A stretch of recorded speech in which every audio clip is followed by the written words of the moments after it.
ಪ್ರಸಕ್ತ 2026-27ನೇ ಸಾಲಿನ ಬಜೆಟ್ನಲ್ಲಿ ಮುಖ್ಯಮಂತ್ರಿ ಸಿದ್ದರಾಮಯ್ಯ ಅವರು ಕಲ್ಯಾಣ ಕರ್ನಾಟಕ ಭಾಗಕ್ಕೆ ಹೆಚ್ಚಿನ ಆದ್ಯತೆ ನೀಡಬೇಕು ಎಂದು ಸಮಾಜ ಸೇವಕ ಡಾಕ್ಟರ್ ಬಾಬುರಾವ್ ಮನವಿ ಮಾಡಿದ್ದಾರೆ. ಈ ಕುರಿತು ಹೇಳಿಕೆ ನೀಡಿರುವ ಅವರು, ಕಲ್ಯಾಣ ಕರ್ನಾಟಕ ಪ್ರದೇಶಾಭಿವೃದ್ಧಿ ಮಂಡಳಿ ಕೆಕೆಆರ್ಡಿಬಿಗೆ ಕನಿಷ್ಠ 5,000 ಕೋಟಿ ರೂಪಾಯಿ ಅನುದಾನ ಒದಗಿಸುವುದರ ಜೊತೆಗೆ ಶಿಕ್ಷಣ ಇಲಾಖೆ ಸೇರಿದಂತೆ ವಿವಿಧ ಇಲಾಖೆಗಳಲ್ಲಿರುವ ಖಾಲಿ ಹುದ್ದೆಗಳನ್ನು ತ್ವರಿತವಾಗಿ ಭರ್ತಿ ಮಾಡಬೇಕು ಎಂದು ಒತ್ತಾಯಿಸಿದ್ದಾರೆ. ಕಲ್ಯಾಣ ಕರ್ನಾಟಕ ಭಾಗದಲ್ಲಿ ಹಿಂದುಳಿದಿರುವ ರಾಯಚೂರು ಜಿಲ್ಲೆಯ ರಾಯಚೂರು ನಗರಕ್ಕೆ ಅತ್ಯಂತ ಅಗತ್ಯವಿರುವ ರಿಂಗ್ ರೋಡ್ ಯೋಜನೆಗೆ ಅನುದಾನ ಮಂಜೂರು ಮಾಡಬೇಕು. ಅಲ್ಲದೆ ಅಪೂರ್ಣವಾಗಿರುವ ವಿಮಾನ ನಿಲ್ದಾಣ ಕಾಮಗಾರಿಯನ್ನು ಶೀಘ್ರ ಪೂರ್ಣಗೊಳಿಸಲು ಅಗತ್ಯ ಹಣ ಬಿಡುಗಡೆ ಮಾಡಬೇಕು. ವಾಲ್ಮೀಕಿ ವಿಶ್ವವಿದ್ಯಾಲಯದ ಶೈಕ್ಷಣಿಕ ಹಾಗೂ ಮೂಲಸೌಕರ್ಯ ಅಭಿವೃದ್ಧಿಗೆ ಹೆಚ್ಚಿನ ಅನುದಾನ ನೀಡಬೇಕೆಂದು ಅವರು ಕೋರಿದ್ದಾರೆ. ಇದೇ ವೇಳೆ ಕಲ್ಯಾಣ ಕರ್ನಾಟಕ ಭಾಗದ ಜಲ ಸಮಸ್ಯೆಗಳು ವರ್ಷಗಳಿಂದ ಜನತೆಯನ್ನು ಕಾಡುತ್ತಿದ್ದು, ಸರ್ಕಾರ ಗಂಭೀರವಾಗಿ ಗಮನ ಹರಿಸಬೇಕಾದ ಅಗತ್ಯವಿದೆ ಎಂದು ಡಾಕ್ಟರ್ ಬಾಬುರಾವ್ ತಿಳಿಸಿದ್ದಾರೆ. ಕೃಷ್ಣಾ, ತುಂಗಭದ್ರಾ ನದಿಗಳ ನೀರು ಹರಿದರೂ ಕುಡಿಯುವ ನೀರಿಗಾಗಿ ಜನರು ಪರದಾಡುವ ಪರಿಸ್ಥಿತಿ ಇಲ್ಲಿನ ಬಹುತೇಕ ಗ್ರಾಮಗಳಲ್ಲಿ ಮುಂದುವರೆದಿದೆ. ಬೇಸಿಗೆ ಸಮಯದಲ್ಲಿ ಭೂಗರ್ಭ ಜಲಮಟ್ಟ ಕುಸಿತದಿಂದ ಕುಡಿಯುವ ನೀರಿನ ತೀವ್ರ ಕೊರತೆ ಎದುರಾಗುತ್ತಿದ್ದು, ಟ್ಯಾಂಕರ್ಗಳ ಮೇಲೆ ಅವಲಂಬಿಸುವ ಸ್ಥಿತಿ ನಿರ್ಮಾಣವಾಗಿದೆ.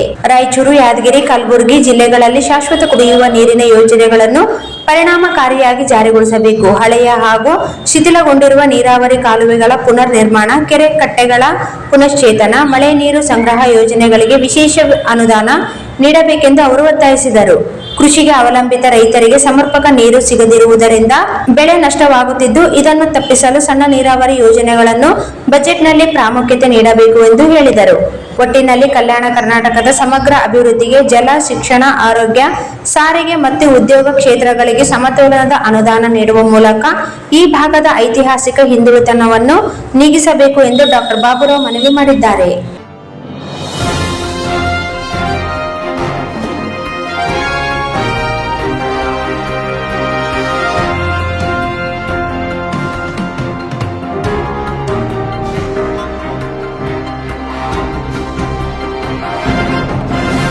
ಎಲ್ಲರಿಗೂ ನಮಸ್ಕಾರ. ಈಗಾಗಲೇ ಸಿಎಂ ಮಾರ್ಚ್ 5ನೇ ತಾರೀಕು ಏನು ಕರ್ನಾಟಕ ಬಜೆಟ್ ಇದೆ, ನಮ್ಮ ಆನರಬಲ್ ಸಿಎಂ 2025-26 ಅಲ್ಲಿ ಮಾರ್ಚ್ 5ಗೆ ಅನೌನ್ಸ್ ಮಾಡ್ತಾರ. ಅದರಲ್ಲಿ ಜಾಸ್ತಿ ನಮ್ಗೆ ಕಲ್ಯಾಣ ಕರ್ನಾಟಕಕ್ಕೆ ಜಾಸ್ತಿ ಫಂಡ್ ಕೊಡ್ಬೇಕಂತೇಳಿ ನಾನು ಅವ್ರಿಗೆ ಮನವಿ ಮಾಡ್ತೀನಿ. ಈಗಾಗಲೇ 5,000 ಕೋಟಿ ಅವರು ಲಾಸ್ಟ್ ಇಯರ್ 5,000 ಕೋಟಿ ಕೊಟ್ಟಿದ್ರು, ಈಗ ಡಬಲ್ ಕೊಡ್ಬೇಕಂತೇಳಿ ಅವರಲ್ಲಿ ನಾನು ಮನವಿ ಮಾಡ್ತೀನಿ. ಹೆಚ್ಚಿನಾಗಿ ನಮ್ಮ ರಾಯಚೂರು ಡಿಸ್ಟಿಕ್ ಅಲ್ಲಿ ಬಹಳ ಬ್ಯಾಕ್ವರ್ಡ್ ಇರುವಂತಹ ಡಿಸ್ಟಿಕ್ ಇದು. ಇಲ್ಲಿ ಬಹಳಷ್ಟು ಡೆವಲಪ್ಮೆಂಟ್ ವರ್ಕ್ಸ್ ನಿಂತಾವ. ನಿಮ್ಗೆಲ್ಲರಿಗೂ ಗೊತ್ತಿದ್ದಂಗೆ ನಾನು ನಮ್ಮ ಮುಖ್ಯಮಂತ್ರಿಗೂ ನಾನು ಮನವಿ ಮಾಡ್ತೀನಿ. ಅವರು ಹೆಚ್ಚಾಗಿ ಇಲ್ಲಿ ನಮ್ಮ ರಿಂಗ್ ರೋಡ್ ಇಲ್ಲ, ನಮ್ಮಲ್ಲಿ ರಿಂಗ್ ರೋಡ್ ಕೊಡಬೇಕು. ಬಹಳಷ್ಟು ಆಕ್ಸಿಡೆಂಟ್ ಆಗಕತ್ತಾವ. ಮತ್ತು ಏರ್ಪೋರ್ಟ್ ವರ್ಕ್ ಬಿ ಬಹಳ ಸ್ಲೋ ಆಗ್ತದ. ಅದನ್ನ ಜಾಸ್ತಿ ಫಂಡ್ ಕೊಟ್ಟು ಜಲ್ದಿ ಚಾಲು ಮಾಡ್ಬೇಕಂತ ಹೇಳಿ ನಾನು ಮನವಿ ಮಾಡ್ತೀನಿ. ಮತ್ತು ಯೂನಿವರ್ಸಿಟಿ, ರಾಯಚೂರು ಯೂನಿವರ್ಸಿಟಿ ಹೆರಿಗೆ ರೋಡ್ ಅಲ್ಲಿ ಏನಿದೆ ಅದಕ್ಕೆ ಜಾಸ್ತಿ ಫಂಡ್ ಕೊಟ್ಟು ಆ ಯೂನಿವರ್ಸಿಟಿಗೆ ಎಷ್ಟು ರಿಕ್ರೂಟ್ಮೆಂಟ್ ಇದೆ ಅಲ್ಲಿ ಪ್ರೊಫೆಸರ್ ಆಗಿರ್ಬೋದು, ಲೆಕ್ಚರರ್ಸ್ ಆಗಿರ್ಬೋದು, ನೀವು ಜಲ್ದಿ ಅದರ ಅಪಾಯಿಂಟ್ಮೆಂಟ್ಸ್ ಆರ್ಡರ್ಗೆ ನೀವು ಆದೇಶ ಕೊಡಬೇಕು.